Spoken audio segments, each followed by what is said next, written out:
it's just a funny video. It's not something where I'm like calculating, like, oh, I want to fucking hurt someone. It's like, I don't know, man. It's just fucking dumb. No brain, all vibes, brother.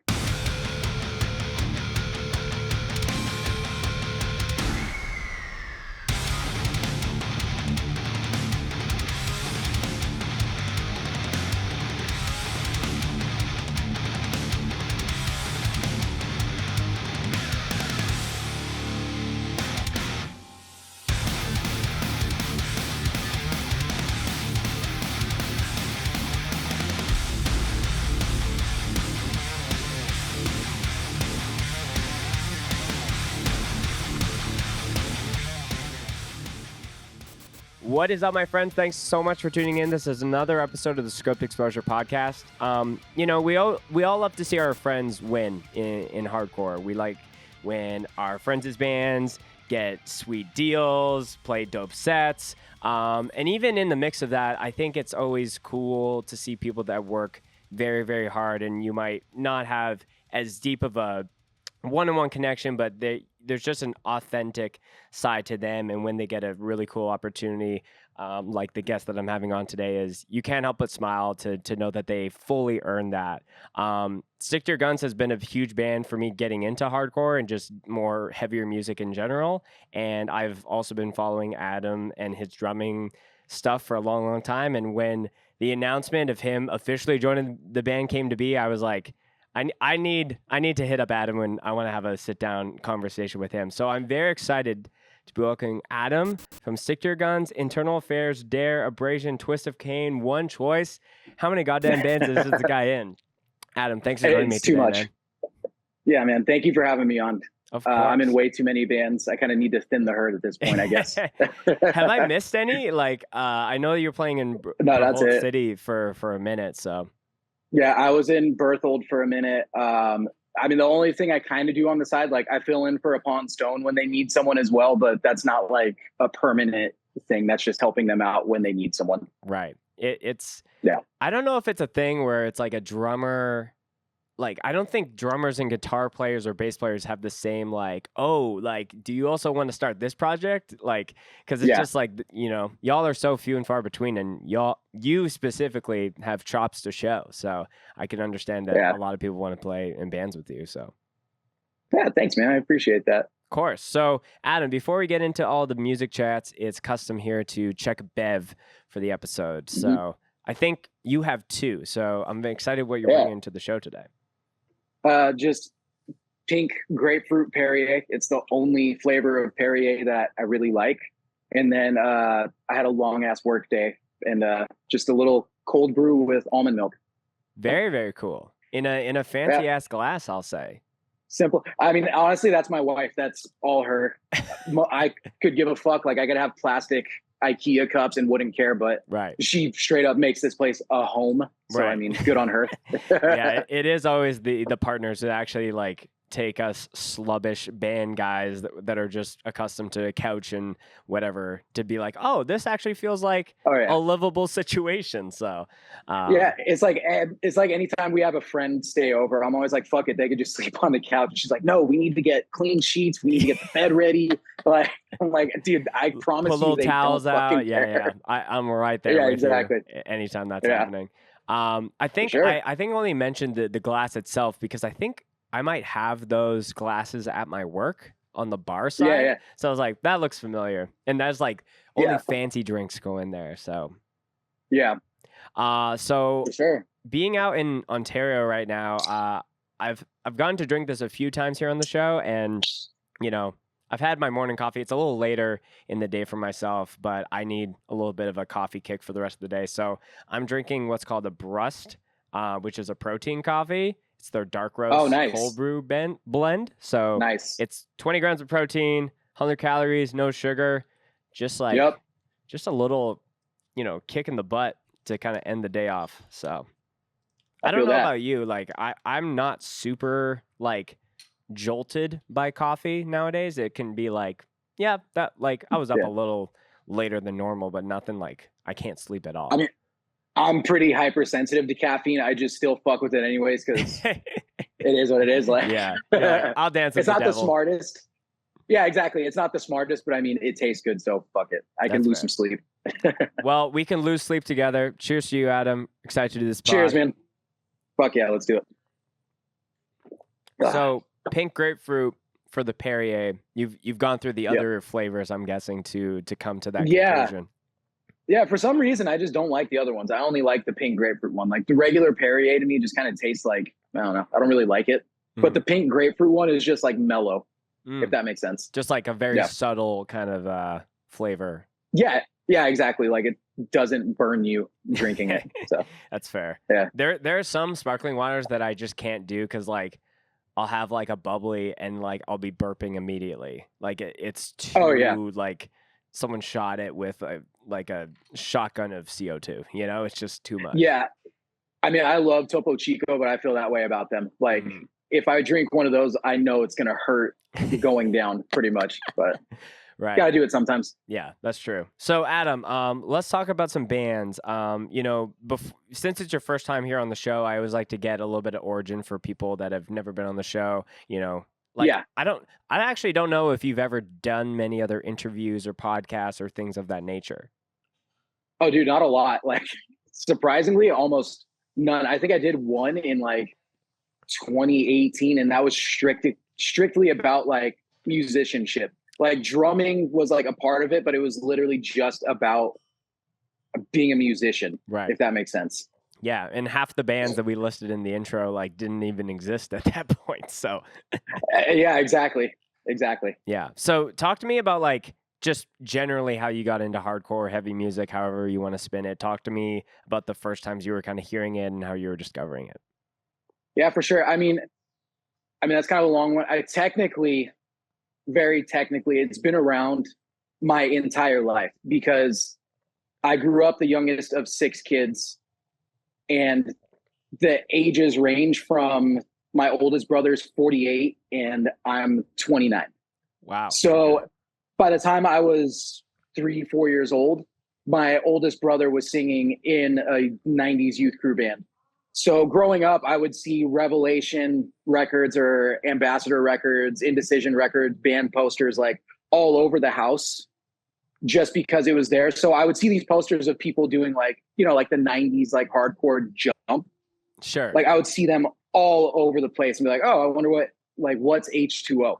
Right. Like that's kind of a funny band name, or like what's Strife? Like I would just see these posters laying around, you know? So I would see it from a young age, but was never at the point where I'm not going to be 4 years old going, oh, I want to listen to Strife. Like you just see a poster that looks cool and go, oh, that looks cool. You know? Right. I would say the first time I started to take notice to any real alternative music, my older sister, she's about 8 years older than me. She was in high school at the time where there was the like Warped Tour emo explosion. Sure. So growing up, I would hear The Used and Taking Back Sunday. The first one that really kind of latched on was AFI. Like when Sing the Sorrow came out, I remember being 8 years old, 9 years old, and just that was the first record where I was like, hey, can you please put that on? Like I want to hear it more. Like I got into that. I also had kind of a weird, almost sheltered upbringing because my family straight up didn't want to have internet in the house until like 2010. And at that point, I was already playing shows. Wow. Okay. Was there any like, specific reason or? I mean, my parents were just kind of weird about it, like embracing technology, if that makes sense. Because my dad is an older dude. And he just straight up wants no part in it. Doesn't know how to work a computer. Doesn't know how to check his emails. Like, right. He's kind of inept when it comes to that stuff. And my mom just knew enough to get by and to like help run the family business. But for the most part, they just wanted no part in it. So I had to get into music by any means necessary, which was like bugging my brothers or hearing things on the radio. Sure. So shortly after AFI, I think the next year is when Slipknot put out Volume 3.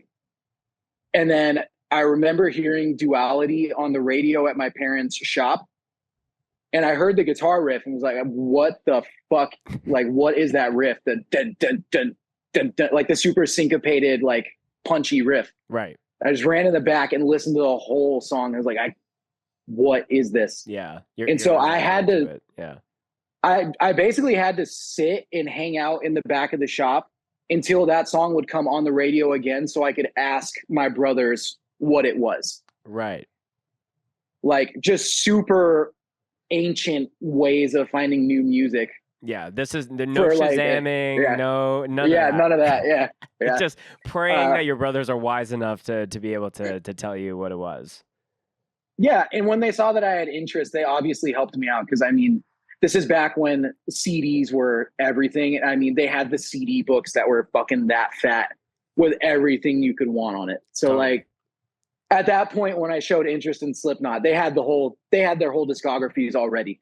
Right. So that was pretty much like the start of my interest in anything heavy was like, I'll say AFI and Slipknot were the first two where I just couldn't believe what I was hearing pretty much. Yeah. That's so wild. Like, just how different it was for people that like really wanted to be a part of just not even like hardcore, but just like music in general. Like it was just a way different way of how things are now where you could just see a video of a band and that's like your intro into being able to just discover it on your own. It was like hearing it on the radio while all the other things in the world are going on, but you're like so glued to it and focused, like I need to listen to this and like study it to a degree. Yeah, exactly. I mean, I genuinely could not believe the dun dun dun riff, but then like Joey's double bass in the middle of it, like the random little little fills he does. Those were like I couldn't believe actually believe what I was hearing. Right. So I would just like sit there and like, oh my god, you know? Yeah. What kind of business were your parents running, if you don't mind me asking? Yeah, it's all good. It's the same thing that my brother and I currently do. So heavy glass, commercial glass installation. Got you. Okay. Basically, everything glass related except for auto glass. So no windshields or none of that. Got you. Yeah. Well, yeah, it's good. I don't know if currently the shop music is, a liquid metal station of anything like that. But yeah, it's crazy just to reminisce of a time where like something as simple as just being on the radio could actually do some damage. And, now it's a little different. Like, it's not like not being on the radio is like a make or break. It's just like the focuses and attention just shifts over time. Yeah. Yeah. It doesn't matter as much as it did back in the day. Like I played for a pop punk band for a few years. And when we did that, like we had songs on K-Rock and it literally amounted to almost nothing in terms of draw. Like it meant right. Zero. Like our streams skyrocketed, but the fucking actual attendance didn't really change much. Right. Like it's crazy to see the jump in that, Yeah, it's pretty funny when people talk about bands that, may have either tried to get popular off of social media or like it was just by accident off of like a clip from a show, a meme or whatever. But, there are some. It's funny to talk to people that don't come from the hardcore background, but like maybe they're playing in hardcore bands now where they could look at a band like Pain of Truth and be like, in relation to like some of the bands they listen to now, the monthlies seem a lot lower, but they're like one of the hypest bands in the scene right now and their shows are crazy. Yeah, exactly. Yeah. So it's kind of funny on how like, not just going with a band that's, just reeling in all the engagement posts is going to be a good pick on a fest or a show or anything like that. Yeah, for sure, man. Yeah. So, so you're mentioning that your brother was already singing in bands and he's a little bit older than you. So what was the introduction into like, hey, I want to smack pots and pans or were you doing that when you were in diapers? No, surprisingly that he didn't have much of a say in that because at the same time I had them around, they also got out of the house very fast. So from the time I was 10, I basically grew up as almost an only child because all my siblings are significantly older than me. They were out of the fucking house. So like my brother is why I started playing in bands, because he was the singer for One Choice. But as far as drumming goes, I actually wanted to play guitar first. One of my other brothers gave me like $100 Squire that he had, and I just could not figure out a single thing with it.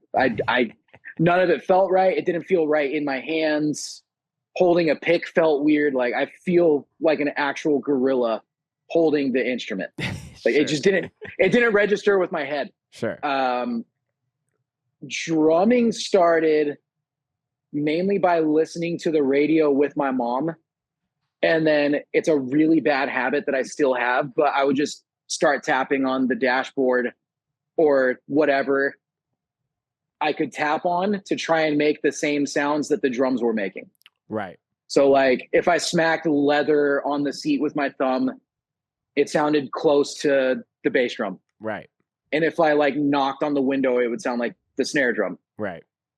So I would just do that while we're going all over the place. And my mom was finally like, oh shit, like he's keeping in time with the music. She caught on to that. Oh, okay.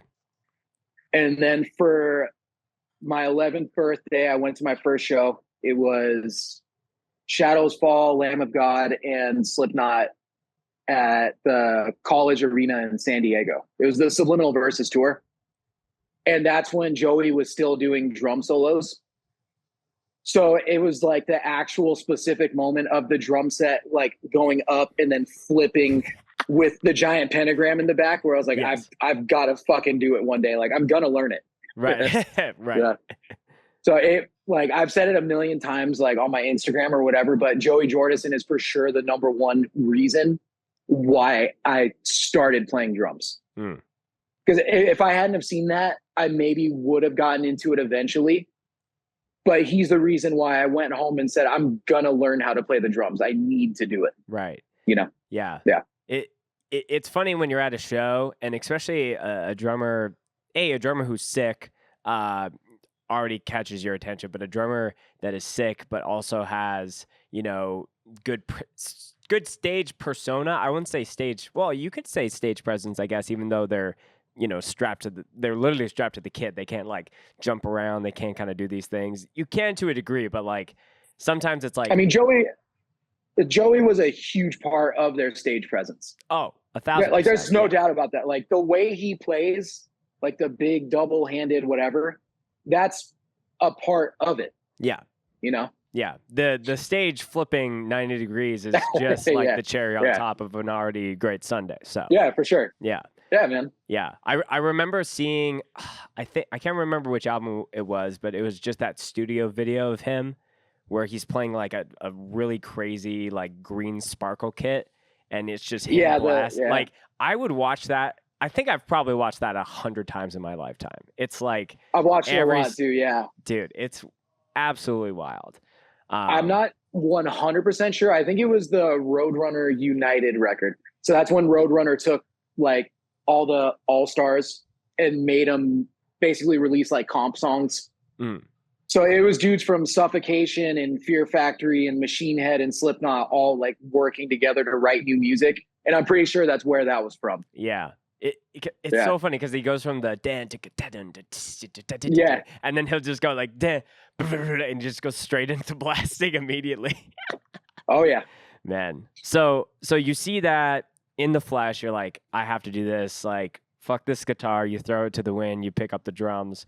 And your mom like taking notice that you're not just being an annoyance to her. It's just like, oh, you're like, Adam's got some chops, so maybe I should like see where that goes. Like, so what was like getting your first drum set like, and how quickly did that happen?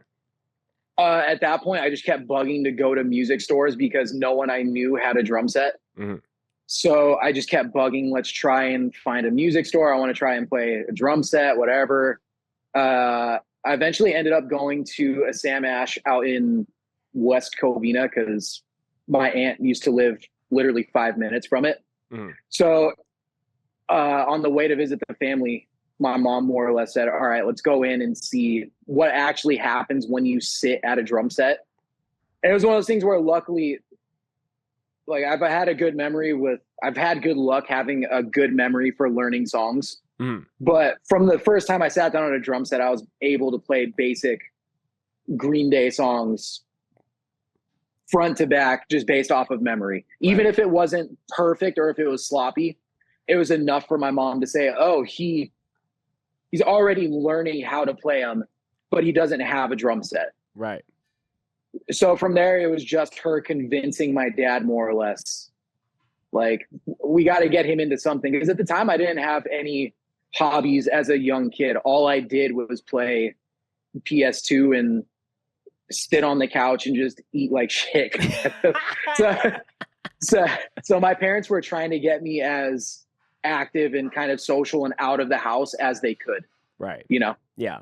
And they figured if at least I learn an instrument, that's something I could talk to other kids about. Yeah. And that's just like, at the end of the day, that's just good parenting, instead of like trying to be like, oh, like, like they're seeing you have a little interest in something. They're like, okay, well, it's good to be able to kind of foster something like this, because at the end of the day, like, kids are going to find something to do at some point. So like, I can definitely attest that playing in bands and doing a lot of this stuff, like, kept me out of doing a bunch of other like stupid stuff that I could have been doing, and a lot of my friends were getting up to in my teenage years, for sure.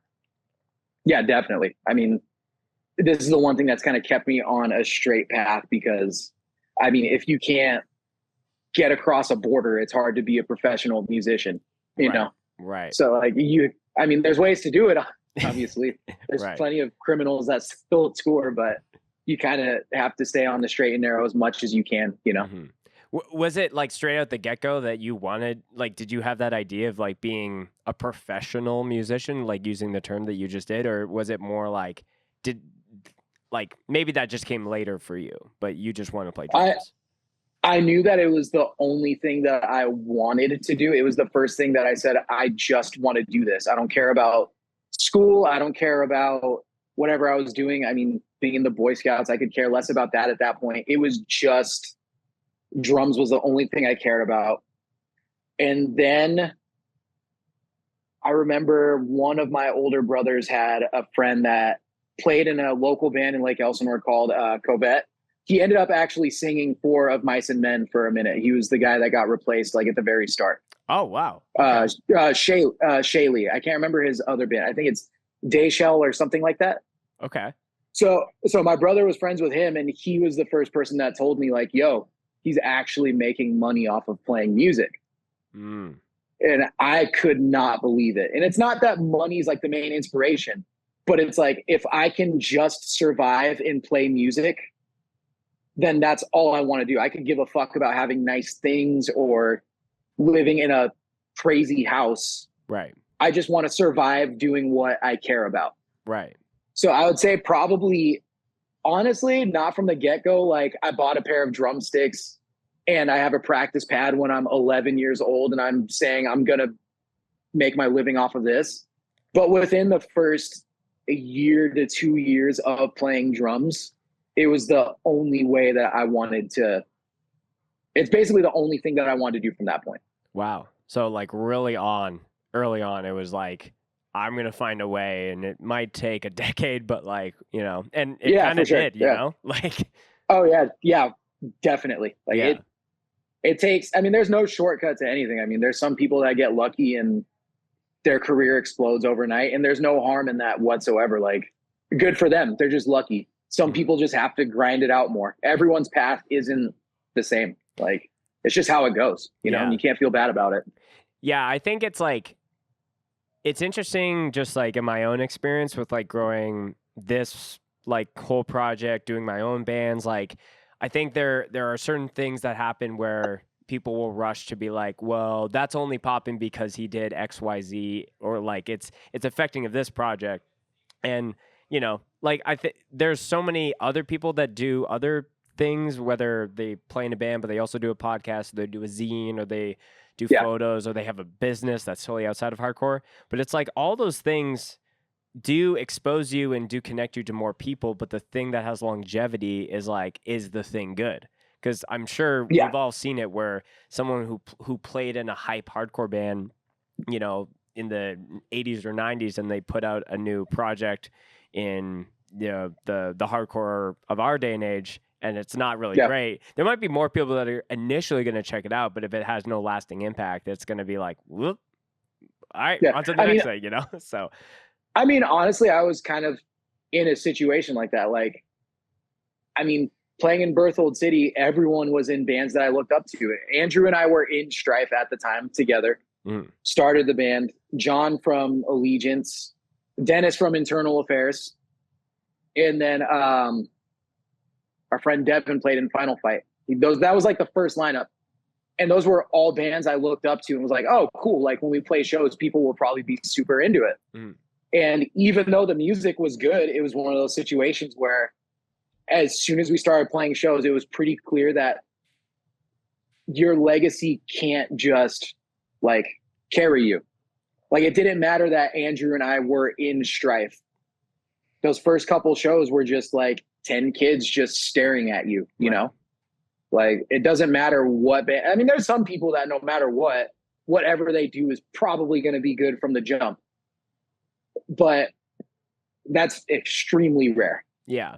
And I think like someone like knowing Andrew myself, like I know that man has the humility to be like not expect anything out the get-go, and he's got the humility to like play to those 10, 40 kids at a show, you know, when Strife would like, you know, could charge obscene amounts of money to play anywhere around the world at this point. So it is a very important thing for people that are building something.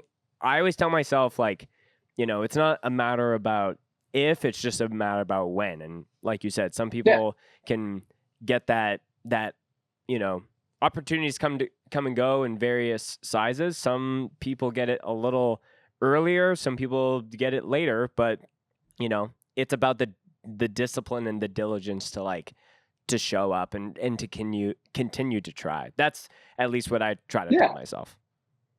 Yeah, exactly. I mean, just sustained effort is always going to shine through at some point, you know? Yeah. And I think to your point, like, I think there's probably a sea of like new people that have probably started to follow you since, you know, you being announced of, you know, being drumming for Stick to Your Guns now. But like, there's a lot of people when at least you announced it on your social media who are like recognizing you for all these other bands that you've been playing in for years and years and years.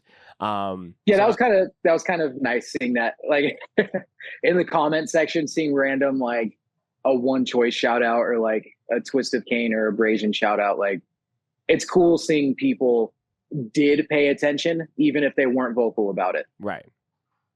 Yeah. That's kind of the reminder for me. It's like, you know, it's not a matter about like getting all like the specific age. Like people are watching all the time. People are listening to this podcast. Like whether I know they're going to message me about it, like, hey, good episode. I know that there's people watching. Yeah. And like, it's not about like getting too lost in the numbers, because even if you had, even if 100 people listen to this episode, which I know there will be more, shout out to all the other people, but if 100 people listen, there might be one really important person that I need for the next thing or the next guest. So I always just keep that in mind, is like not get like too lost in the analytics and like the comparison games, like just like continue on, and like, you know, the right people will recognize greatness when they see it. So yeah, for sure. Yeah.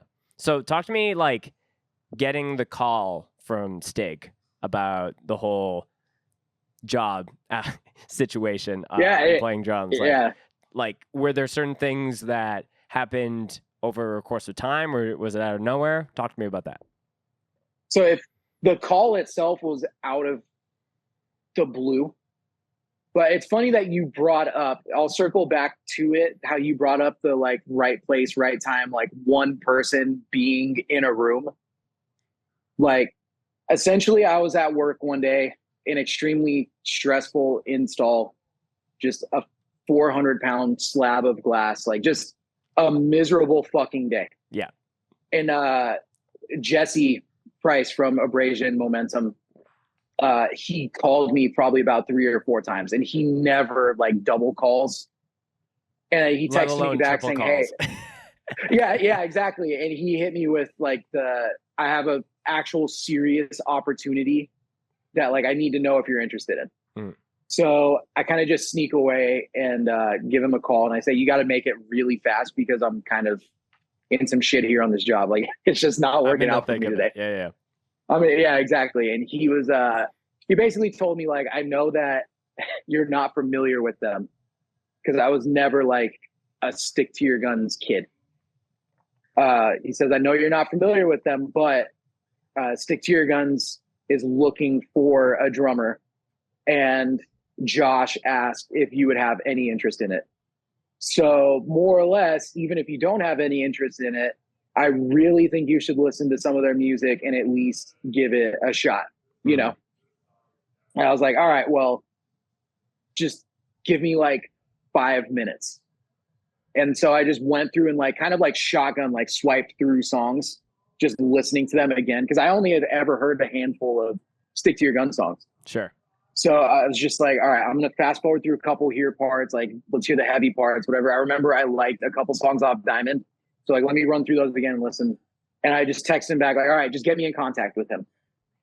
And then Josh sent me a text. I finished my job, went about my day, and then pulled over into a Starbucks parking lot to call my wife first. Like, I'm gonna talk to him and at least try out, but I don't know like how to feel about it.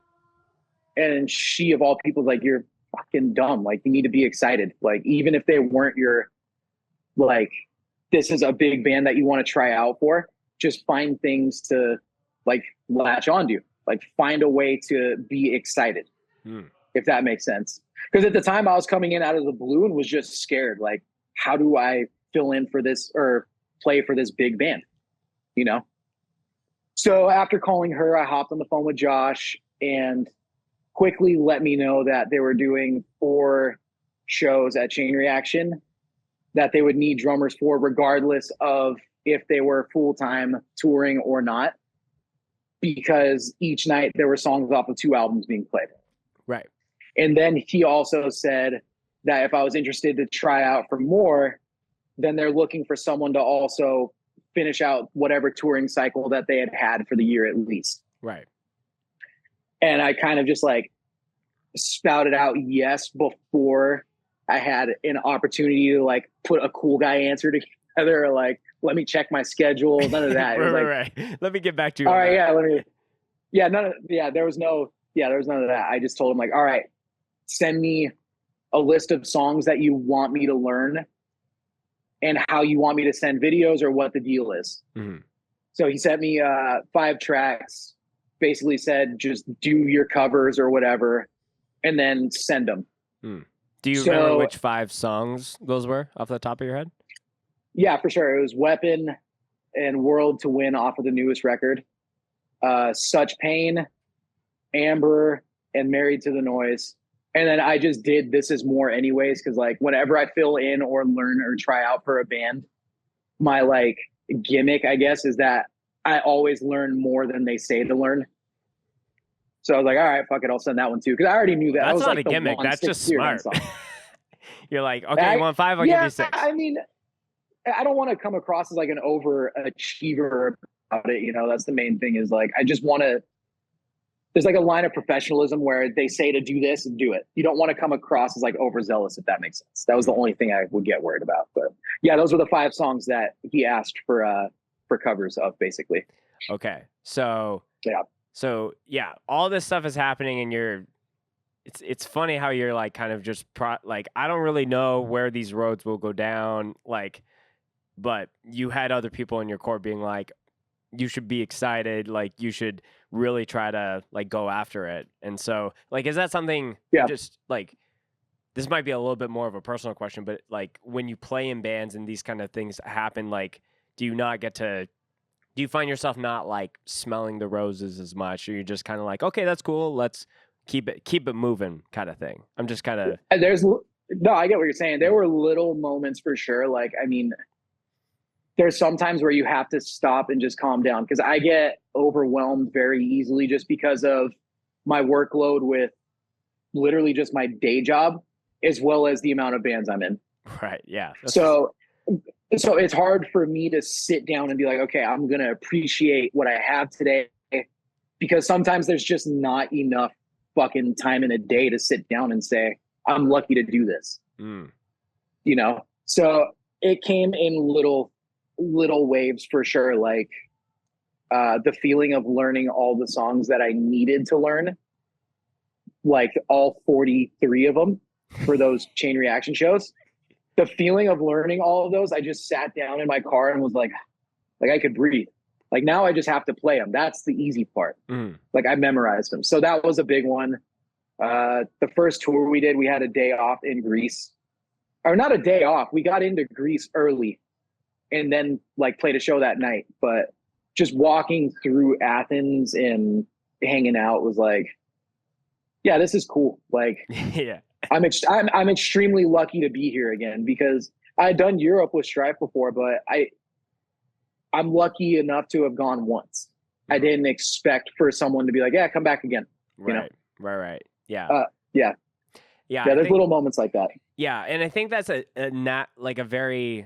would like to think that's a common thing for a lot of people, especially that have, you know, not just one project. They have their hands in a lot of different things. Like, I find myself in that, and like I only play in 2 bands, but like running this project is almost like 2 bands of itself at times. So, you know, I think I'm trying to remind myself a little bit more to like not be so like thinking futuristic or past, like to be really focused on like, you know, having the cool opportunity to talk to you or anyone else who's been on here on the show. So like, I think it is something I hope the people listening who, you know, if you play in more than 2 bands, you got to make sure that you find moments for yourself to appreciate just like, you know, it's a privilege to play in a band and play music. So like, remember. Yeah, exactly. Yeah.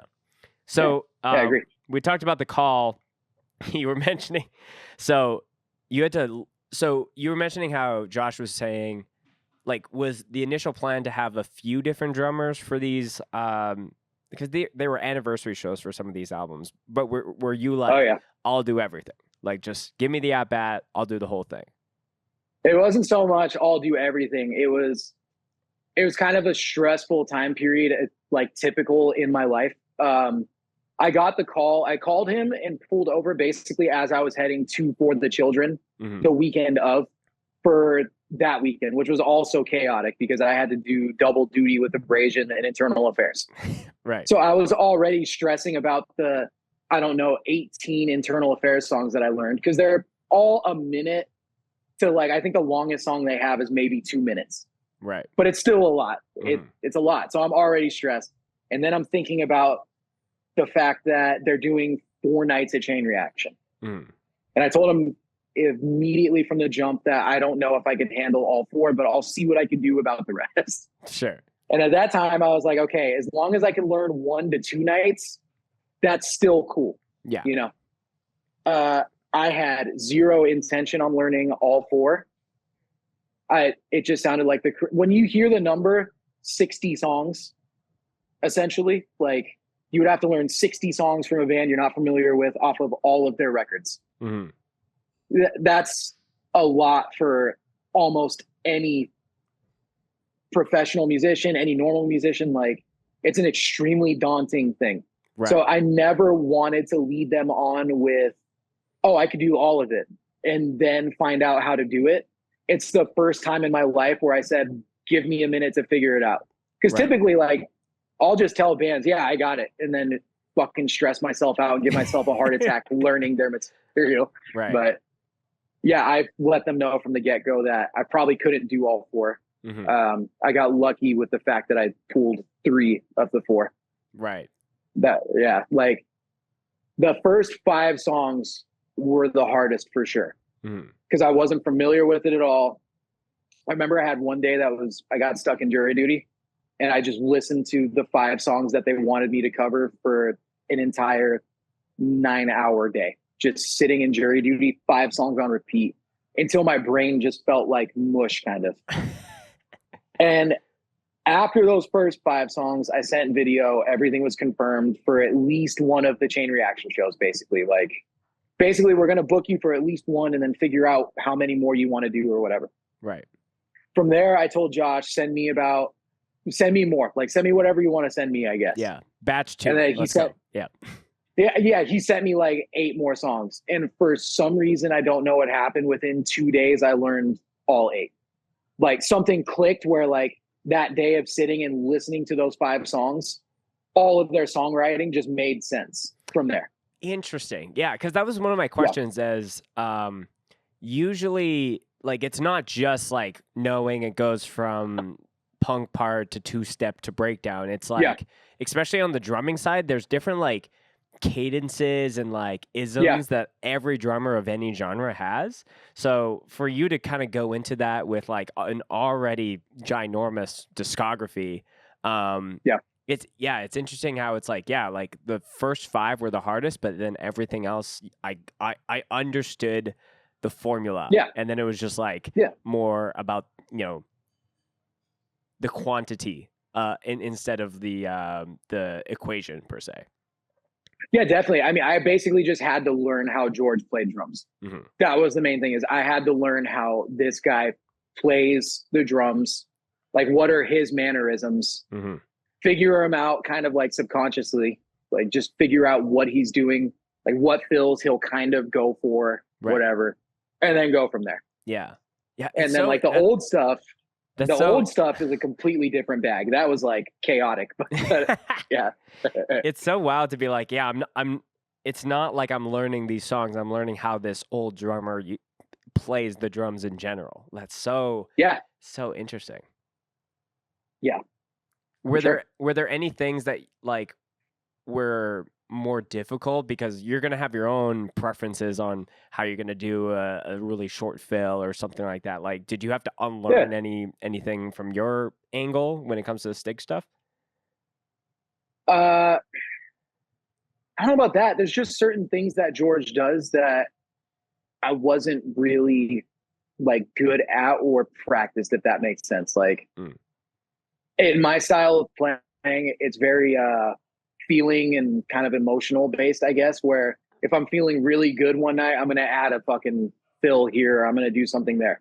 Sure. And with George, it's like a calculated decision of this lines up perfectly with this guitar part, and it's got to be as close to that as possible.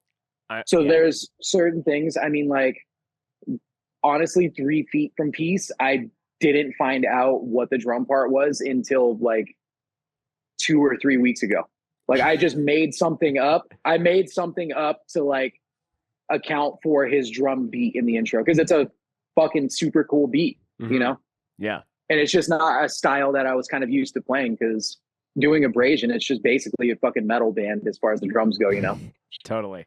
Lots of double kick. Yeah. So you mentioned you had to do the 43 Stick to Your Gun songs.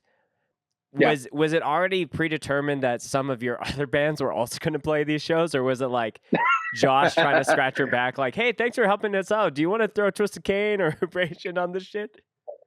No, not so much. Like, that one was me. It was a little bit of nepotism on my part for sure. Like, when we had the actual in-person tryout, when I showed up, it was just me, Josh, and Chris just playing. And then Jesse showed up a little bit later so I could meet everybody, basically, you know. Afterwards, when I was breaking all my gear down, I was like, who's playing these shows? Like, who do you have confirmed? And they're like, I don't know. We're trying to get this band and this band. And I was like, well, if you need any help with the openers, let me know. Because at least if my friends' bands can't do it, then maybe I could get some of mine too, or whatever, you know. Yeah. Dare, I knew wanted to get on early. Like, I know Dare wanted to play those shows for, like, basically from the announcement of them. I agreed to start playing for Dare on an Abrasion Momentum tour in like October. So I knew I was going to end up playing them with Dare anyways. That's fine. The first day I asked for Twist of Cain to get on it because everyone loves For What It's Worth in the Hope Division. Isaiah was genuinely like, I only want to play the For What It's Worth night. So we'll play it, only this album, please. They were straight up like, we only want to play that night. I'm like, all right, that's cool. I mean, it makes the most sense too, obviously, because it's like that was for sure probably the heaviest night. Totally. So Twist of Cain was good for that one. I had told Josh that Abrasion will play a night if they want us to as well, because and then once it started getting booked, he's like, yo, can Abrasion actually confirm? I was like, yeah, for sure, we'll confirm it and then figure it out. Right. So it wasn't intentional from the beginning. It was more so like, how do we put together a lineup of bands that we like? Because, I mean, that's partly why I got the call. And getting back to the whole right place, right time, Abrasion played with 18 Visions in August of last year, and we almost dropped the show. But I kept saying, let's just fucking play it. Like, SOS put it on. They're our good friends. Just let's not be shitty. Let's just play it, even if it's kind of a bunk show. Mm. So we play it. Show turns out to be fucking awesome. It was sick. And then afterwards, I got to meet Josh. So we're hanging out, and then sure enough, like, oh, I love your band, because one of my good friends is their photographer and merch guy. He's like, I've heard Abrasion a lot, love the band. He knew Jesse already. Mm-hmm. So it was one of those things where it worked out because I was there, Right. Yeah. It's like, I'm really thankful to be able to like connect with people here through the podcast, but like taking it a step further when I get to actually meet people that I've had on like at a show, like that. Yeah. That's kind of the actual social like connection point versus like, oh yeah, we had a 2-hour fun chat, but it's like when you do something that's online but you don't show up at the show, it becomes a little hollow at times. And yeah, for sure. Like I definitely like I was going to shows way before I started any of this stuff, so it's like that's never a concern of mine. But it is just so funny on how even just playing one show could be the trickle down effect of, you getting to the opportunity to play for a giant ass band. And that's very, very cool. Yeah, exactly. You never know. Like that's the ultimate advice that I try to give everyone is like, just play the show. Like, even if you think it's going to suck, just fucking play it. Cause like, even if there's no one like popular there, you never know what kid is going to end up booking shows that'll book you on a show with a band that they like, or you never know when you're going to need a fill in. Right. And you have a kid in the crowd that loves your band and wants to fill in. Like, just take every opportunity, even if the show is kind of like whack. I mean, you never know how it's going to end up in the long run. Yeah. Like it's not about like, oh, who's the popular person who's going to put us on. It's like, even just the process of like, if there's 10 people there could be one kid that it's like their very first hardcore show, and then they could be the person that's like, oh yeah, like I love hardcore because of the Abrasions, the Twist of Cain's, like the Dares, like, and then it's not guaranteed, but maybe in 10 years they become the next Scott Vogel. Like these are how these things actually play out, and like the effort of being able to do like put on, even when the show is bunk or not, like. That's like very, very important to me. And I hope everyone listening like reminds themselves that when they find themselves in a situation where it's like, it'd be easier to do this, but it's like hardcore shouldn't be easy, Yeah. Yeah. I mean, there's a degree of work to it that everyone has to put in. Like, you have to be a part of your scene. Mm-hmm. Like, it's just that simple. You have to come around. You don't have to kiss ass, or you don't have to be everybody's best friend, but you've got to support the bands if you want to see support back. Like, it's just simple. And it's not even a weird, like, scratch my back, I scratch yours. It's just how it goes. Like, it's a relationship that you have with everybody, and everybody has to put into it, Hard agree. So just to wrap on the whole, like, giant, undertaking that you did, you played 7 sets in 4 days. Learned 43 songs within a small amount of time. Yeah. It's crazy to me. And I think everyone, whether you play in one band or you do a bunch of things, like do the practice of like seeing how much you can actually take on is like something that I think about a lot. And I think that's probably the, your new max that you've probably ever hit. I don't know if you're trying to top that in a year's time or anything like that. Yeah. I don't want to. I have that. I have no intention on learning another career band's full discography. And I'm then add more all the than other bands. happy. Yeah, exactly. I'm more than happy with where I'm at. Everyone in Stig is the best. I have no need to do what I just did again, basically. Right. Yeah. And That's then it. some. Yeah. I think the most amount of bands I've ever filmed in one day, I think I did 23 Jesus Christ. off of a. I'm thinking about this because I think there was 34. It was like 34 or 43, one of those two, over a whole fest weekend. But I did 23 in one day, and just like collapsed at the end of it, like literally Yeah. from 12 to like 11:30 at night. Like, Yeah. it's a lot of hardcore. I mean, but oh, dude, don't get me wrong. Like, yeah, it sounds cool afterwards. Like, yeah, he learned 43 songs and he played 7 sets. And like, I had to learn the Dare set too. I only knew like 3 songs. right. So realistically, it was too much. And like dealing with deaths of family members and weddings going on at the same time. Like the last Chain Reaction show, like I almost had a fucking mental breakdown like the morning of. Mm. Like I was just, and it wasn't me being depressed or panicked or angry. I think my body was finally shutting down on its own because it knew that it was the last show. Right.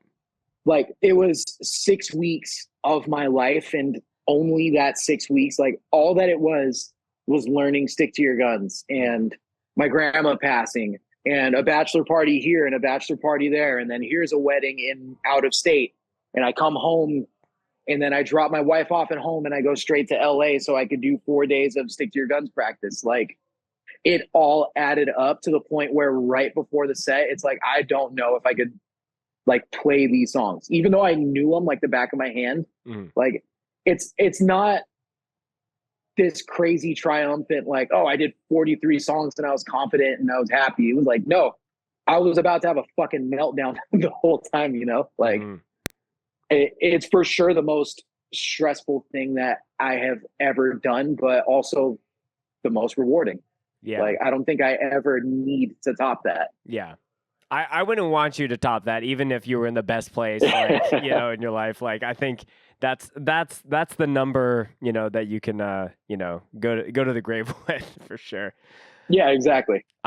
So another piece that I wanted to ask you is, like, I saw on your Instagram, this post was, I guess, a year old come November, but you had mentioned that there was a moment in time where you thought about like just not doing music at all.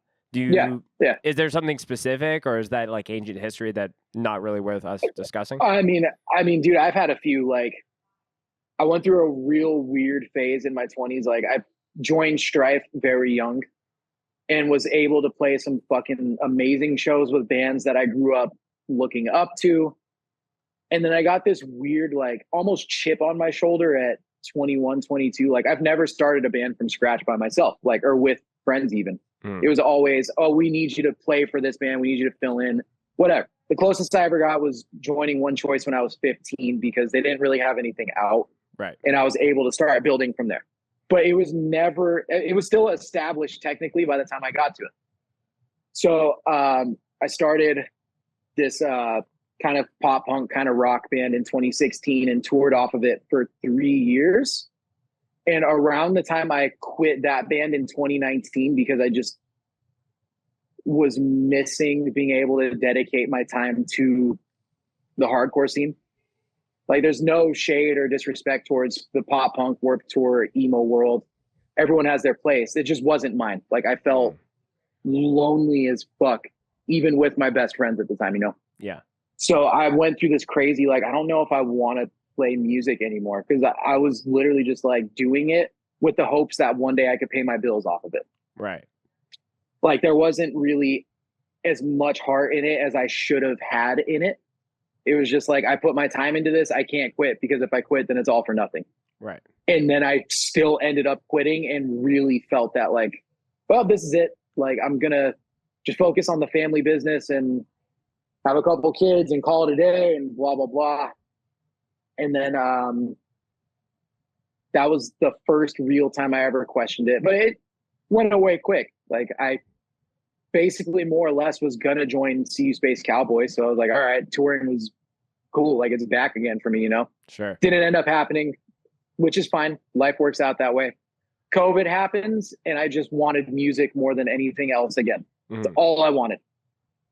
2021, right when music comes back, there is just so much going on in my personal life that I can't handle like day-to-day stresses, if that makes sense. Like every single member of my family caught COVID except for me and my wife.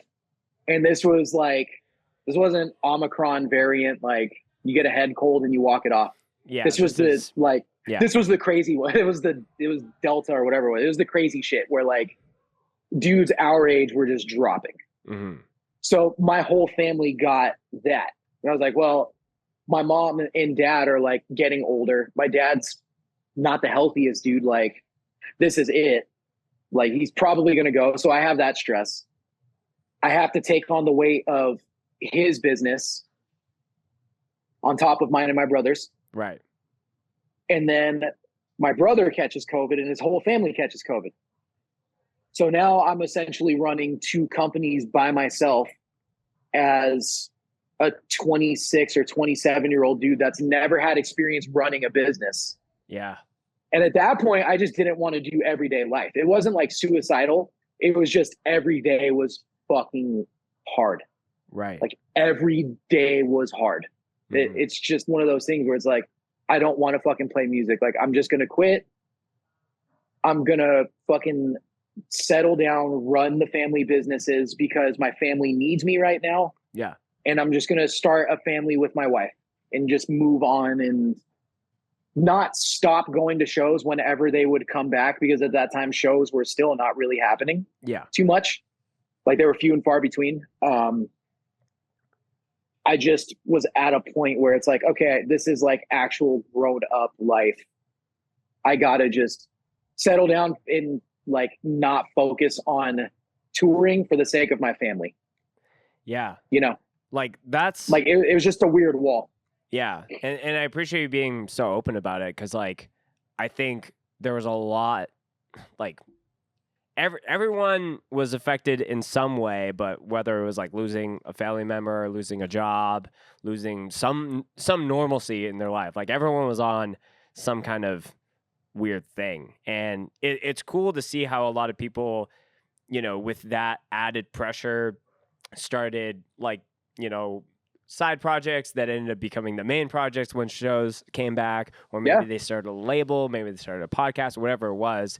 So, you know, if you're trying to be more optimistic and look at all the positives, yeah, like there's a lot to be said there. But like, obviously on a like a person to person level, there was a lot of pressure. Just how am I going to make my rent? What's going on with my family? Whether, you know, they're catching COVID, maybe they don't think COVID's a whole thing. And then there's that whole dynamic. So like, that it sounds like you were being pushed to your limits, like you were with the, you know, 7 sets in 4 days, but just in a totally different part of your life, if not more, it was more stressful. Yeah. It was just a more like a physical thing as well. Cause like my job's not physically the easiest too.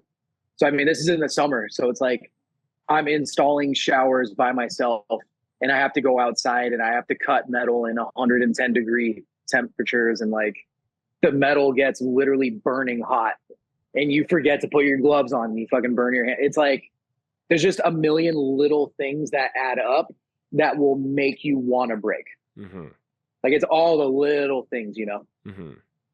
But I mean, like I was lucky that I had Abrasion around where the goal was more or less like, as long as I could get in one Abrasion show, because we dropped our demo in the pandemic in the middle of nothing. Like just June 2020 shows are like, there's articles that shows might not come back for 5 years. It's like, fuck it. Let's put out our demo. Like, let's just release the demo. Let's see what happens. was like, well, if we at least get to play a show with that, I'll be happy.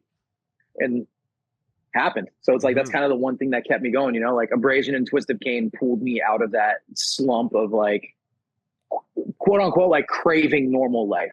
Right. Yeah. Yeah.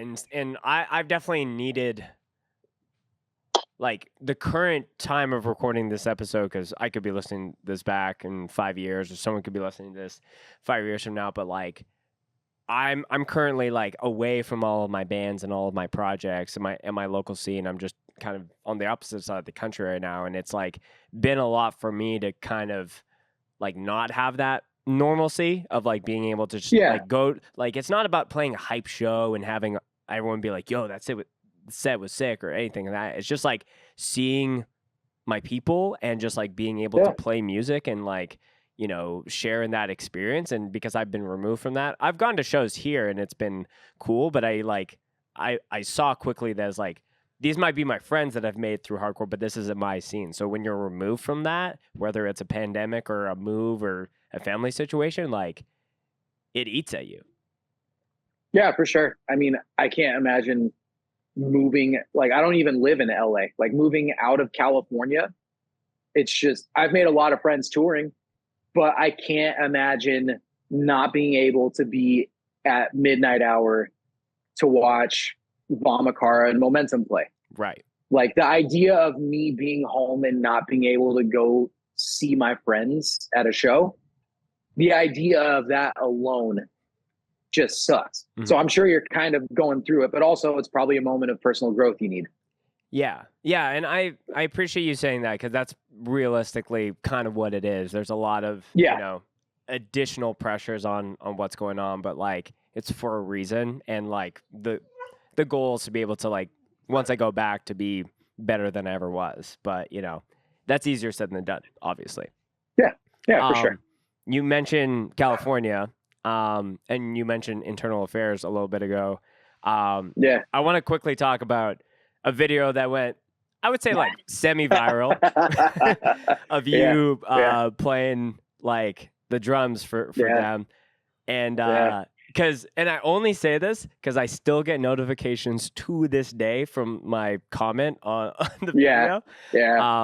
You know, for anyone that doesn't know, there's a drum cam video that was filmed by the wonderful Steven from 197 Media. And Adam does kind of the intro to a song and then throws a number of sticks like you mean it. Like I feel like you were like Ninja Turtles Raphael, like throwing, you know, these just ninja blades. And then you know, everyone knows that you're a drummer that hits hard. But what was interesting to me is that, because I kept watching that video over and over because I thought it was so funny. But what happens is you put your sticks down on the floor tom, and then you go to throw one, and then one bounces down, and then you go to grab your sticks, and you realize one is missing. So this man almost threw one too many sticks away. So. Oh yeah, for sure. Yeah. I mean, it's just a funny video. It's not something where I'm like calculating, like, oh, I want to fucking hurt someone. It's like, I don't know, man. It's just fucking dumb. No brain, all vibes, brother. Mm-hmm. It just felt like the right thing to do, I guess. I don't know. Yeah. I mean, like, yeah, sometimes there are certain parts where I'm playing a show where it's like, yeah, this is the point in a set where maybe I'm doing, like, it's different when you're playing guitar or you're the vocalist of a band where there's like certain jumps or things like that. But yeah, drummers need some time to let off some steam, and for you, that's, you know, just whipping these things at no end. Yeah, pretty much. Yeah, I let a lot of my daily emotions out on the drums. So you need to. Yeah, pretty much. Have you kept track on your because I feel like drummers have the worst and best job of being in a band, because you get to, you know, you get to do the coolest thing, which is like, you know, set the flow and the beat and the tone of a song, but everything breaks and you're constantly having to replace things. So do you have a running tally of how much shit you've broken over the years, or like is it dude, it's high to count? It's not so much that I keep a running tally. It's just that it's constant. Like it's truly never ending. Since the time I've started playing in bands in particular, because that's when I first started really laying into drums, because everyone told me, like, you need to hit hard, otherwise we can't hear you. So started playing harder than I would at home. And then very quickly I realized, oh, I'm blowing sticks and cymbals left and right. So it's not been something where I keep a tally, like, oh yeah, I broke this many cymbals, whatever. Like, I just fucking break everything. Like, it really sucks. Like, it really sucks, but it all breaks. And yeah, I technically don't play proper. Like, I play like a fucking idiot sometimes. Like, I should not hit the way I do. But also, that's what's fun for me to play. Like, it's fun for me to play that way. Right. So I'm just going to keep doing it and deal with the financial setback later. Like, right. The amount of sticks is endless. Like, for a minute when Abrasion and Twist of Cain were going on tour, it was like I was breaking 3 sticks a night. Not 3 pairs, but 3 to 4 sticks a night. Yeah. I was blowing out the bottom snare head just from pumping air through it. Cymbals are just never ending. Cymbals just go left and right. Right. It just happens. Like, because I play with larger sticks, so cymbals just get demolished. It is what it is. Yeah. So, like, for the other drummers who are probably listening to this podcast, like, what is, when you're going to you're playing one set, it's not a double duty act of any kind, but how many backups of sticks, skins, any of that are you bringing? Or is it kind of like, if it breaks, maybe I'll just see if I can use someone else's snare? Like, how prepared? No, I mean, I panic about a lot of that stuff. Surprisingly, I don't really blow a lot of like snare heads, like batter, like the top head. I don't really blow a lot of those for some reason. I don't really break heads on drums. Sticks, I feel comfortable playing a show with 3 pairs, so just 6 sticks. Yeah, I don't really bring a whole lot of extra stuff. With Stick to Your Guns, I'm lucky enough to be able to fly with more gear than I kind of need to realistically. Like, they have gear over there already that I'm lucky to use as a backup in case something goes wrong. Sure. Back here, I'm just straight up fucking too lazy, man. Like, if Twist of Cain plays a show and I blow a snare head, someone's going to have to let me borrow their shit. Yeah. Like, but I've done that for everybody since I was a kid, you know? I mean, it's just the name of the game. You let people borrow your stuff and hope that you could borrow it whenever your stuff breaks. Yeah. Yeah, it's very much like, you know, the minute it's like, anyone got a guitar? It's like, that should just be the bat signal for everyone playing that show to be like, I need to get this man a guitar ASAP and just make the show keep going. I saw the funniest with that happen. I was like, I don't know, maybe 19, 20. I went and saw, I think it was Lionheart and Warhound in Orange County. And this was when Warhound was kind of going downhill. Okay. When they started to sound like, when they like dropped tune to A. And I remember there were 4 pieces and the guitar player broke a string. And I think Ronnie was singing at the time. And he hops on the mic and says, yo, does anyone have a 7-string tuned to A? And the whole crowd is dead quiet. He's like, no one has one. And it's dead quiet. He's like, well, fuck, I guess we're done then, after playing 2 songs, and they just got off stage. Oh my gosh. That's the worst.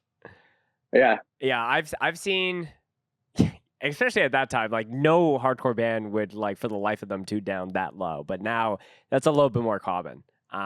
Yeah. I saw one gear mishap where a band was what was it? It was like they had their guitar string broke and they replaced the guitar, but then the amp stopped working. And then they were like, shit. Like the input jack, like something was wrong, and they were like, I guess we're done playing. But they had already played the majority of their set already. But you hate to see when a band literally has no other options. It's like, well, you know, we're not going to just push back every other band on this show. So yeah, it's a bummer, but it happens. Do you have any hot takes for drums? I don't know, man. I mean, not really. My thing is like, if you're enjoying it and having fun, then fucking cool. Like, okay, that's it. Like, straight up. I mean, there's certain things where I get weird, like seeing people who are like ultra professional in the underground scene, I guess, like what we do, that show up like super, super professional. That's kind of funny, where it's like, buddy, we're all playing a fucking pizza spot on a Thursday night. Like, you don't need to bring the triggers, and you don't need to or the double do kick, this or that. 2 like, kick drums. the actual 2 bass drum setup. Like, I've seen it all. I have seen crazy shit. Mm-hmm. And it's like, you don't need to be that. Just enjoy it. Like, that's kind of my hot take, is like, since my Instagram was exposed to people after that internal affairs video, I get people left and right in my comments talking shit about how I play. And it's like, that's fine. You're entitled to speak your opinion. But also, at the end of the day, I just don't fucking care. Like, it's not going to stop the way that I play. You know? Like, find your own style, play how you want, and just enjoy it. Who cares? You know? So people are commenting off of like, oh, I would do that fill differently, or like, oh, you flubbed this part. Like, are they getting that critical about it? Oh yeah, there's multiple comments on one. Like, there's a video of Twist of Cain playing that I posted where people are straight up like, you're rushing the click, you're behind on the click, you're playing too many fills. It's okay, like, Professor Dickhead. I just don't like, care. Shut the fuck up. Also, like, yeah, you're entitled to have that opinion. Like, that's fine. Like, you can say whatever you want. I also just don't care. Right. Like, I'm not playing to a click track live with Twist of Cain. Like, I'm not playing to a click track with them. It's gonna change. That's just happens. Like, if you don't have a click track, the tempo is gonna change. I play with a click track to Stig, and I'm still off of the click sometimes. Like, that's just fucking human nature. Right. Like, a fucking robot is perfectly timed with the click. That's how it goes. Yeah. Like, who cares? Like, it is what it is. Yeah, and like, you know, before we had any of that fancy tech, like, solid bands just needed to practice a ton more just to be that tight. Like, you know, having that slight human error, but like, you know, like, hardcore is like, I feel like the percentage of bands in our space that play to a click is like, it's single digits for sure, but like, it's wild for people to be like that particular about it. Just like on the subject of social media, because I know that you're someone that, like, you know, drummers have the privilege, I guess, or maybe it's a blessing in disguise at times, with some of these bitch ass haters that that fill the comments. But like, you know, I was talking to a good friend of mine who's helping me do some recording. He's a drummer himself, and he's like, I hate that I'm like having to post it, but I know that I have to. Because like, he's gotten so much work and so many different opportunities because he's like a hired drummer, because he posts a video of him just like doing like a quick little beat to something, and then there's a cool fill, or he's just messing around the kit. Do you have like a similar approach? Like, because I mean, dude, like, I've been in the habit of posting, if not drum cams, then covers every day, or like just even practicing or whatever. And like, yeah, there's an aspect of it that feels really fucking vain. Like, there's something about it where I feel uncomfortable. Like, here's my daily post, here's my daily video. Like, it feels fucking really weird for sure. Like, I'm normally not like that. Before I started taking my recording module with me to shows and on tour, I was posting every other 2 weeks, 3 weeks. Like, right. It feels really weird to be like trying to be drummer guy. Yeah. But also, if I can get at least recording work off of it, like session work, then that's helping supplement my income and pay my bills and feed my fucking cats. So like, I may as well do it in the long run. Like, there's no harm that comes from it other than just getting over it in your own head. If that makes sense. Yeah, no. Yeah, that's a great way to put it. It's like, literally the biggest challenge is not like actually doing it. It's just like you getting it over and like mangling it of what it might mean to other people, or it's just like, you're just like, there is like very few people that actually go over the first hurdle of like putting themselves out there, like putting themselves online in any capacity, right? And yeah, like I've had to go through all like the different comments, like, you're talking too much, you're not letting the person talk, no one cares about your bev checks. And I'm like, like go listen to another fucking show then. But like, Yeah, exactly. yeah. And I think I think how you are doing your social and what you're doing, it feels very self-aware to me. Yeah. Yeah, for sure. I can't take any of it seriously. Like, I'm not a fucking influencer. I'm not going to be here and be like, I love all of you guys. I can't wait to go back out on tour. Like, yeah, I'm excited to go back on tour and I'm going to say it.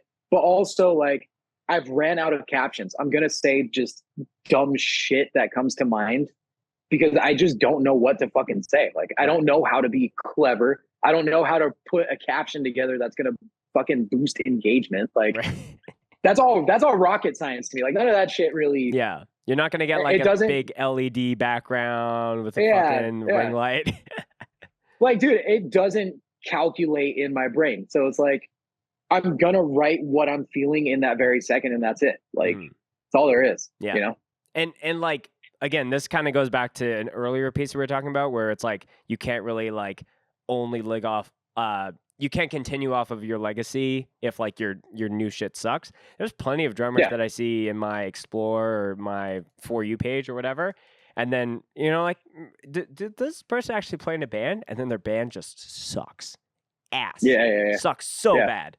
And then it's like, people like, who find out about you, there's like, oh, there's so many great bands to discover. Not even just, some of the bigger ones that you're playing in. So I think it's very important. I think if you're going to do it, like, don't make it fancy. Just like start and like get into that process. And like, I think you'll find way more enjoyment in just like the aspect of doing it versus any criticism or praise that you might get.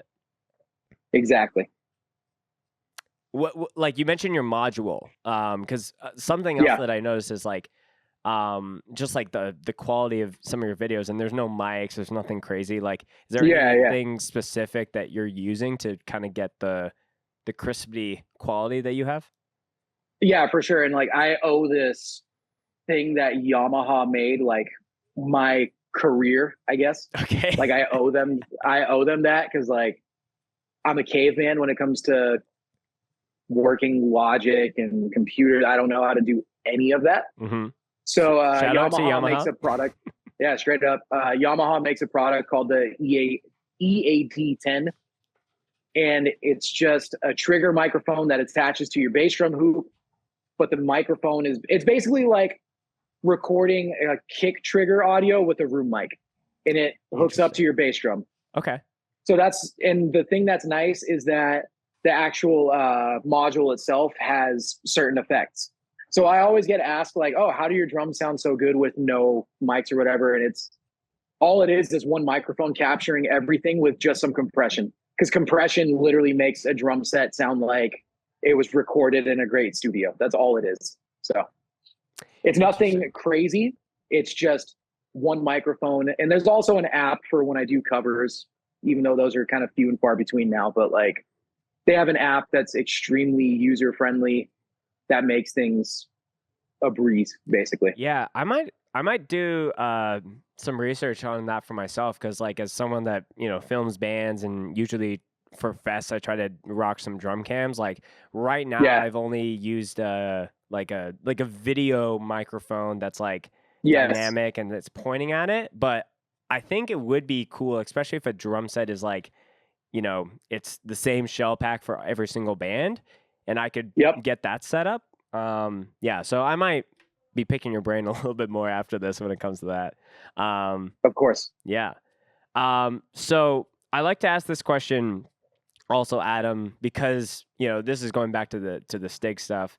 I asked this to Chris and Jesse when they were on the show, because I've done, sometimes I like to go through the gamut of interviewing every single member of the band. So yeah, this is for sure 3 of 5 potential Stick to Guns. But I asked Jesse this question for sure. Do you have a underrated Stig song that you learned in the discography? And are there any overrated songs? So the songs that you're like, I have to learn this, but I personally don't like playing this. I wouldn't say anything overrated. I basically became a fan while trying out for them because I wasn't familiar with any of it. Like I didn't know it. It just wasn't in my realm. And then once I started listening, I'm like, fuck, they actually got tracks. Like, they're good. I won't say anything overrated. As far as underrated goes, straight up, like I listened to Comes From the Heart the other day. And while I was learning those songs, I was fucking pissed because the drums are all over the place. Like, it just doesn't make sense, kind of.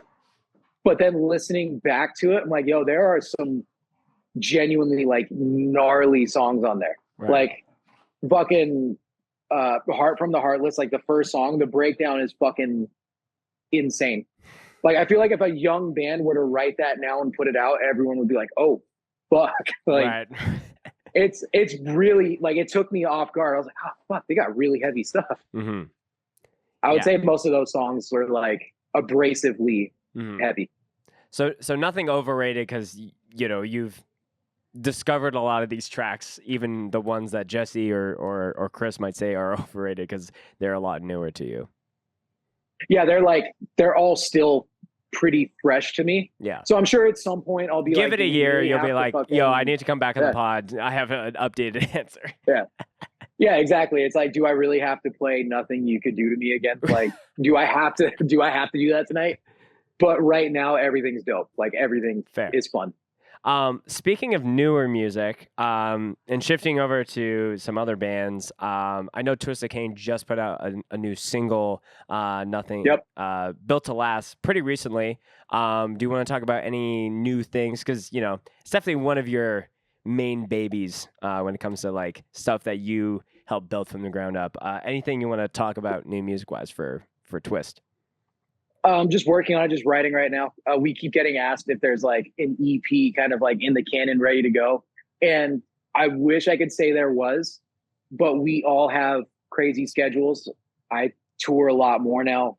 Josh tours a lot with Momentum and Vamakara, and we're just kind of all over the place.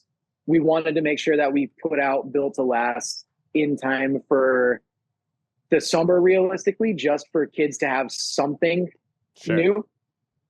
Currently we're in the process of writing. We are writing right now.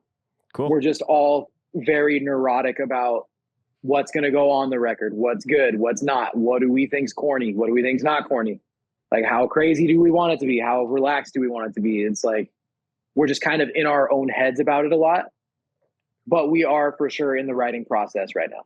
That's very exciting. I remember when Josh came on, I was like, I think Twist of Cain was just one of those like undeniable demos of 2022. And I think you guys have like really shown that you're like, in my opinion, like, cause I know you guys have played a lot outside of California, but I feel like you are like the perfect California local band, if that makes sense. I feel like you guys could be on anything in order to support it and like make it like sick. I mean, like my running bit is that I wrote the demo by myself, but I didn't even play on it. Like, that's all Josh. So in all seriousness, Josh wrote a demo that's just like so catchy and accessible for almost anyone.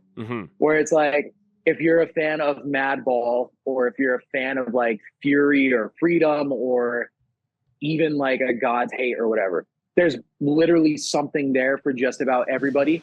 So we've gotten lucky that we're able to play shows with melodic bands. Like, we can play with Stick to Your Guns, and then we can go and play with Out of Pocket and Tsunami. Like, we're lucky to be able to do that. Yeah.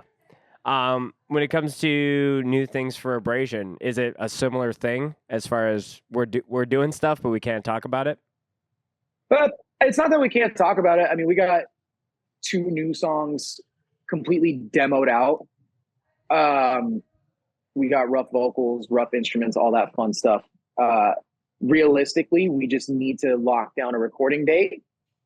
Angel and I are both busy. Angel is a tattoo apprentice now. Yeah. So a lot of his time is kind of locked down in practicing his craft.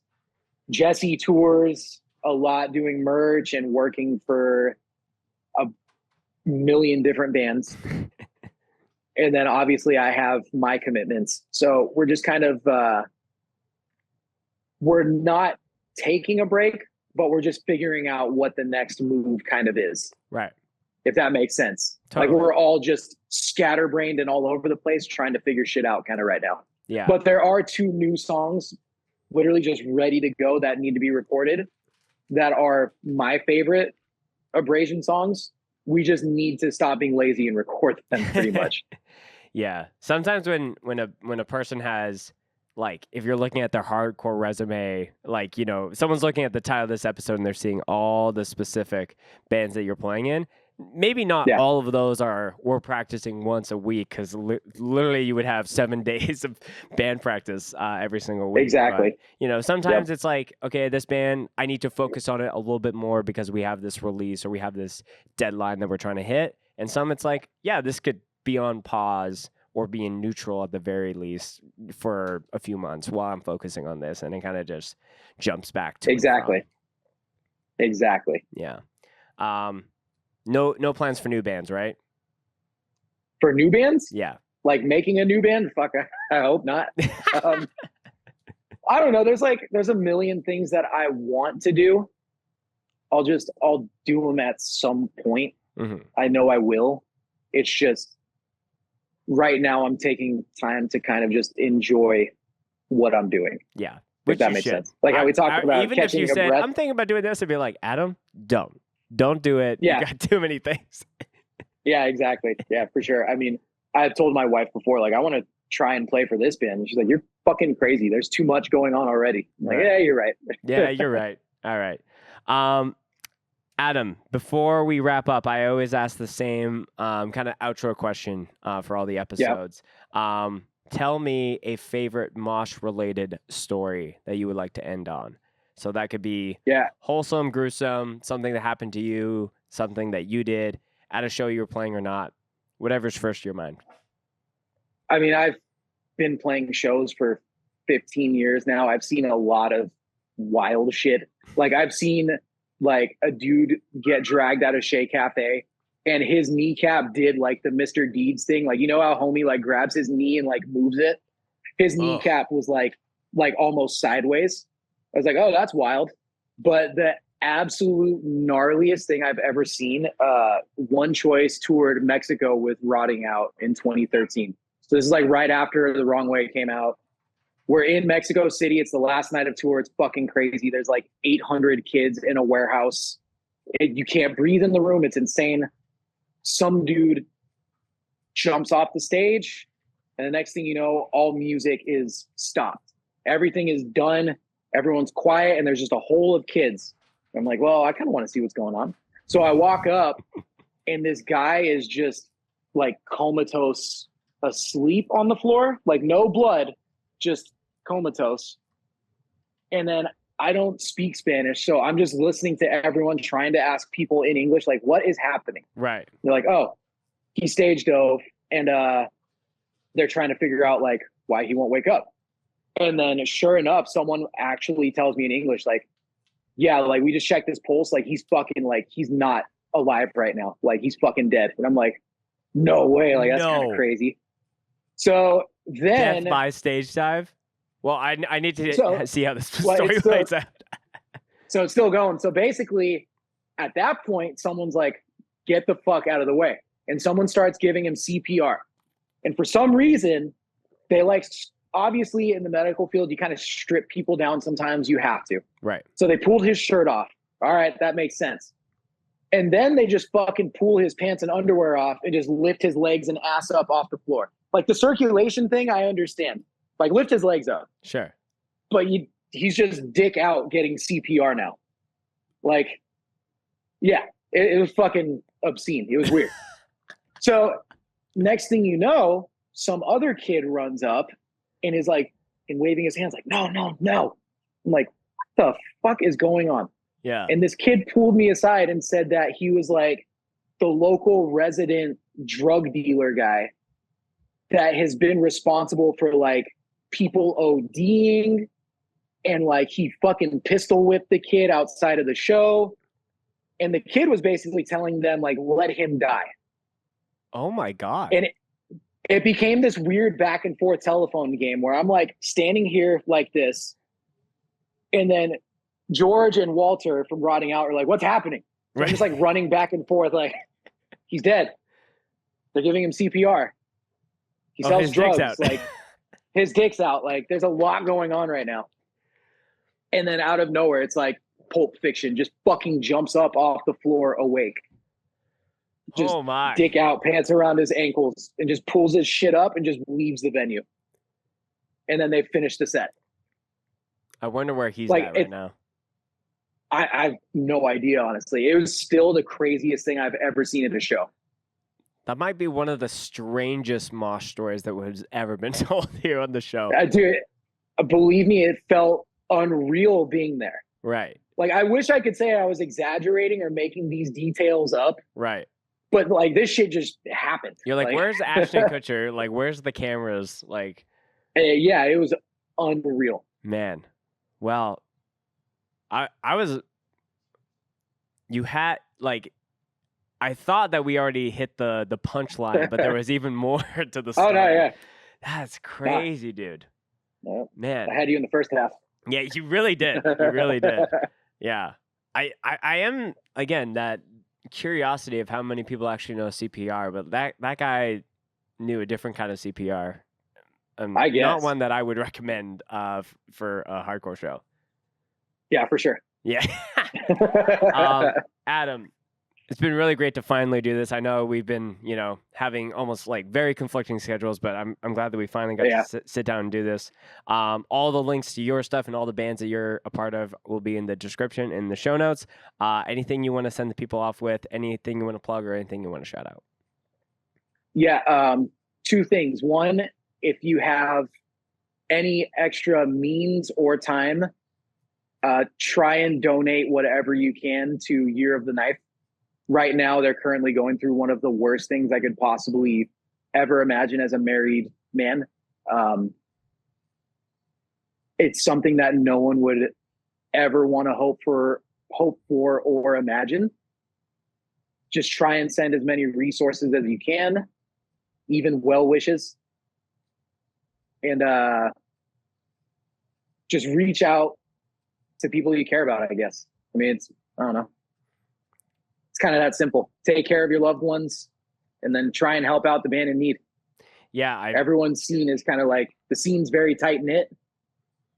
So, I mean, these are people that you could meet just walking around at a venue that are going through some of the worst shit you could imagine, Yeah. So. I can't even imagine the stress, and I can't imagine what that whole camp is going through right now. And, yeah. Like we had Joe on, and it came up that like, oh, like You're the Knife's not going to play this hardcore. And I felt even like weird to even like bring it up, but like he helped kind of be like, no, it's like it would be like it would be absolutely insane if anyone was going to expect them or like be surprised by any of that. Like it's literally one of those moments where it's like put everything musically aside and let's just focus on like making sure this person gets back on her feet, like. No, I mean, I completely agree. I mean, not to switch gears, on the same boat, like Stick to Your Guns is going to announce the Diamond Anniversary Tour by the time this comes out. Yes. So full album, 4 bands, but 2 of 4 was Year of the Knife. Oh, really? Oh, okay. So now we're all in a position where it's like, fuck the tour. We kind of need to we need to make sure they're taken care of, Mm-hmm. So, I mean, it's one of those hurdles that everyone's going to have to overcome, Yeah.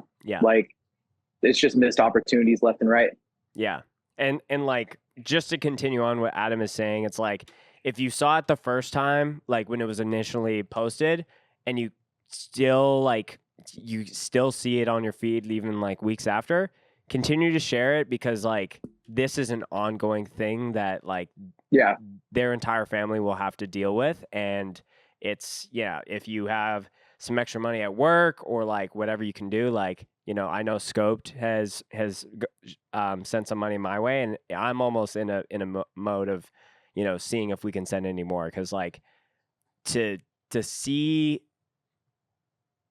just like try to imagine like myself in their shoes, it's like I couldn't I can't. It's just too Yeah. too much. And like, I think that is like a huge thing with like hardcore is like, you know, when you give so much to like a, like not even just a community, but literally a family, and then you go through a really hard time of any magnitude, and people and bands and record labels want to rally behind you to make sure that you're okay. Like that's beautiful. So definitely make sure that will be the first of many links for y'all to check out for this episode. Who else is playing? Yeah. That being said, yeah. Oh, sorry, real quick. I was gonna say this doesn't have to be all doom and gloom either. Like, I don't want to end this on like a sad note, if that makes sense. Mm-hmm. Like, the amount of support that they've been shown is fucking beautiful, and it seems like based off of the updates that Maddie is improving. Mm-hmm. So it's not all doom and gloom. Like, there is hope, and if everyone just pushes forward, it seems like I personally believe they're gonna pull out great. Very much so. I'm hoping and manifesting that they're going to do it. Yeah. If that makes sense. We got to be some kind of hope, right? Hey, there you go. Then we just circle back around. Yeah. Yes, so make sure if you're seeing Stick to Your Guns this year, go say what's up to Adam. Make sure you bring him some cold brew. Dude, I really hope that we get to cross paths sooner than later again. I know that Scoped has filmed a few shows, but I wasn't in attendance. Yeah. But it is very much on my list to see you rocking the drums for, again, one of my earliest, like, first kind of hardcore bands. So I really appreciate your time, and thanks again for coming on the pod. This is really fun. Of course. Thank you so much for having me on. Yeah, if you guys are around, whatever, in the fall, Stick to Your Guns, Comeback Kid, Orthodox, Spirit World. Stick to Your Guns playing all of Diamond and then some. So that is a badass tour. God damn. Yeah, the lineup's sick for sure. Literally, I love every single one of those bands, like, with my chest. Like, fuck yeah. Man. Fuck yeah. Well, I'll probably talk to you about dates after this, but again, yeah, of thanks course for coming on, bro. This is fun. Awesome.